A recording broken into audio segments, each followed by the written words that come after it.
Hey everyone, my name's Bree. I'm a registered nurse and STD prevention specialist. I get a lot of questions on how to protect yourself from the icky things floating in the sexual world. So I've decided to share some ways on how to protect the box.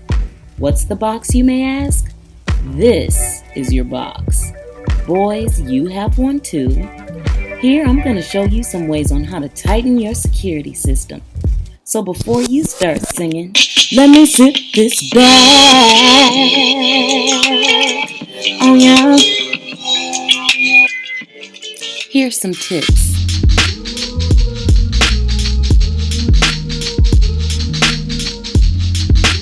So I wanted to talk to you about three of the main vaginal infections that I see in the practice that I work. And the three that I see most commonly are yeast infections, bacterial vaginosis, and trichomoniasis. Now, some of these vaginal infections may be sexually transmitted and some may not. So, the first I wanted to talk about are very common yeast infections. Now, yeast grows in moderate amounts that are harmless to our bodies in several different portions. It may be in your vaginal area, it could be in your mouth. Whatever the case may be, most of the time it's harmless when it grows. It's when you have an overgrowth of that yeast where it may cause an issue.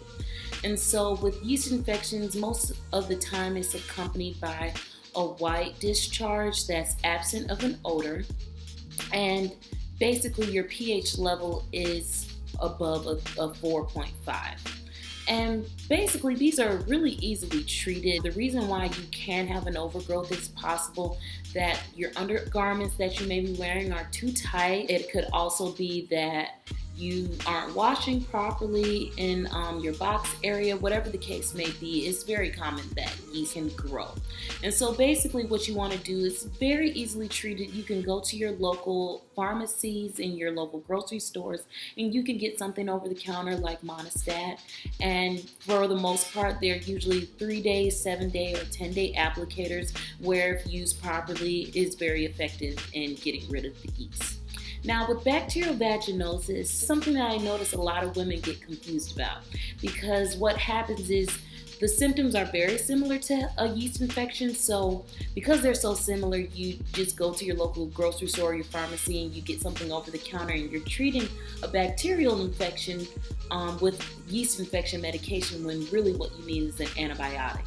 So basically with bacterial vaginosis, the difference would be you would still have a discharge more than normal, and it's very good to be aware of what your body normally produces because it's very normal for women to have a small amount of odorless discharge. But with bacterial vaginosis, what you'll find is it'll be more moderate to a copious amount of discharge accompanied by a fishy odor. And I know that's something that will grab your attention because it's not normal. And with that, it's basically your body is having an overproduction of bacteria.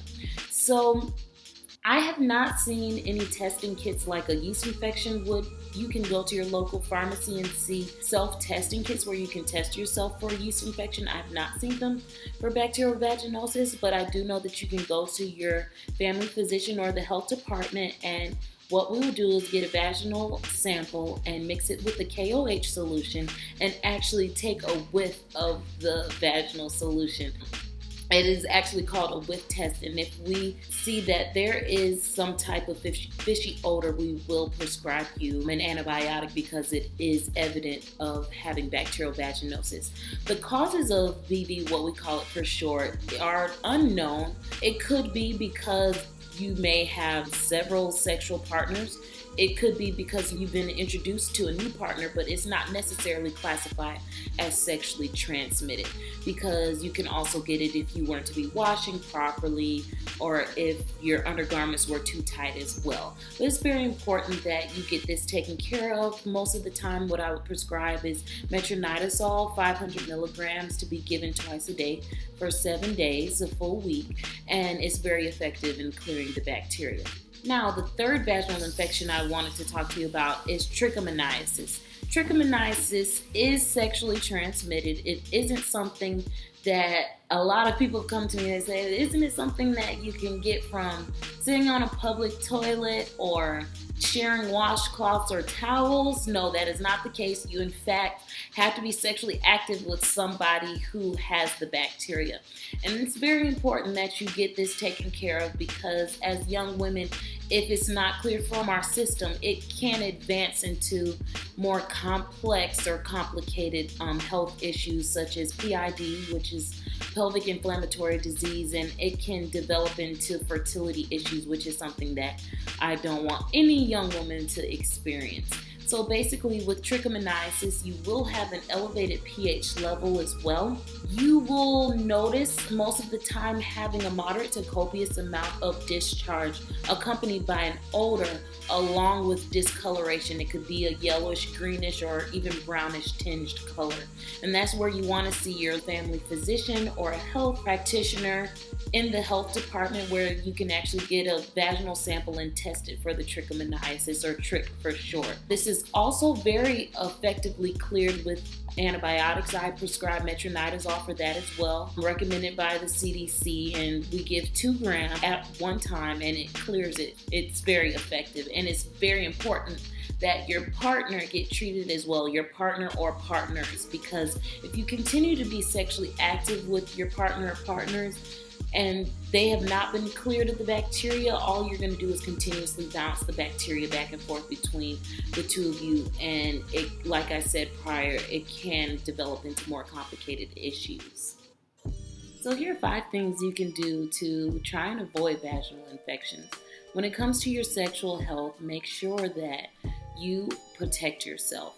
Whether you're on a celibate journey or you are sexually active, whatever the case may be, make sure you protect yourself every time. What I mean by that is, if you're being celibate, make sure you stick to that. If you are sexually active, make sure you protect yourself every single time, using condoms, using the right material, making sure you wear them properly, and making sure you wear them every single time so you can try and eliminate those vaginal infections that you may possibly contract without it. 2, make sure you have a healthy diet. You want to make sure that you avoid a lot of sugary substances or foods. It's okay to have things in balance, but if you're consuming too much of it, it can cause an imbalance in your pH level, causing susceptibility for you having an overgrowth of bacteria or yeast. 3, make sure you don't douche. I know that a lot of companies are promoting their products so that you can douche, but basically what you're doing is like as if you were to have a garden, and instead of plucking out the weeds, you just took a big bucket of water and washed the whole garden out. And basically what you're doing is giving your box area the opportunity to have a lot of overgrowth of bacterial or yeast or any of those other icky things. You're just cleaning it out completely so that it can have an overgrowth. So you want to make sure you don't douche. If you absolutely have to do something to make yourself feel clean, you can use apple cider vinegar, 3 parts water, 1 part apple cider vinegar in a shallow bath.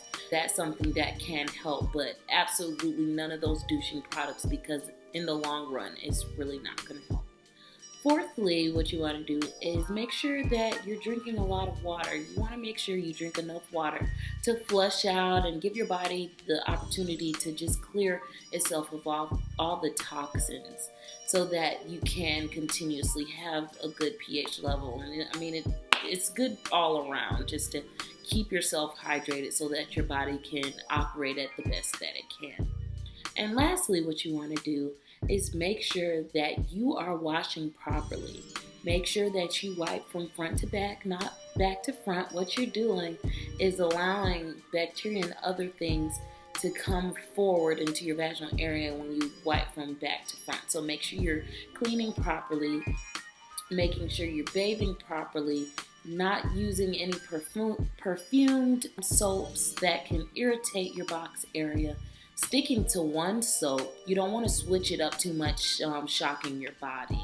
So making sure you stick to one and making sure that you wash properly. So I hope you enjoyed this video. If you have any questions, make sure you comment below. I've left a link below that allows you to look at your local health departments in your local area. If you, in fact, need a sexual assessment or you need some type of examination, you can look up your local health department. Make sure you subscribe and have a great day.